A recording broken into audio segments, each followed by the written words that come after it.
রাওয়ালপিন্ডির honours বোর্ডে centurion Liton শেষ century পেয়েছেন ২৭ মাস আগে। এরপর থেকে দেশের জার্সিতে টেস্ট ফরম্যাটে লিটন নিয়মিত রান পেলেও ৩ অঙ্কের ম্যাজিক ফিগার ধরা দেয়নি। গেল ৩ বছরের হিসেবে টেস্টে বাংলাদেশের জার্সিতে সবচেয়ে বেশি রান করেছেন। আজ পেলেন সেঞ্চুরিটাও।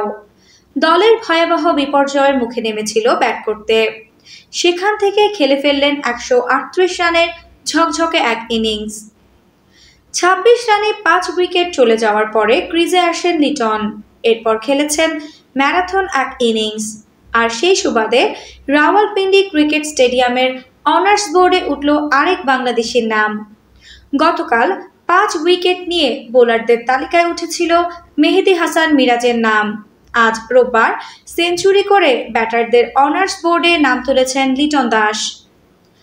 লিটন নিজের নাম অনার্স বোর্ডে লিখছেন এমন এক ছবি পোস্ট করেছে বাংলাদেশ ক্রিকেট বোর্ডের অফিসিয়াল ফেসবুক পেজ।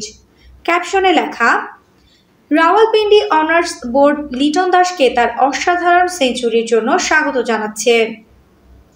লিটন যখন ক্রিজে এলেন, দলের সামনে তখন নিজেদের ইতিহাসের সর্বনিম্ন রানে অল আউট হওয়ার ভয়।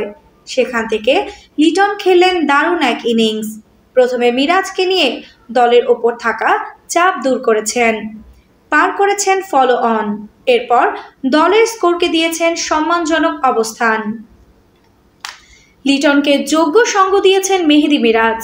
৭৮ রান করে ফিরে গেলেও দলকে দেখিয়েছেন পথ।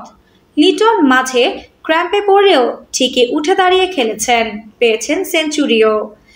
এদিনের সেঞ্চুরিতে এক ভিন্ন রকমের রেকর্ডেও নাম উঠেছে লিটনের। ৫০ রানের আগে ৫ উইকেট হারানোর পর ব্যাট করতে নেমে ৩ বার সেঞ্চুরি পেয়েছেন লিটন। এমন কীর্তি নেই আর কারোরই। আফসানা নওরিন, বাংলা স্পোর্টস।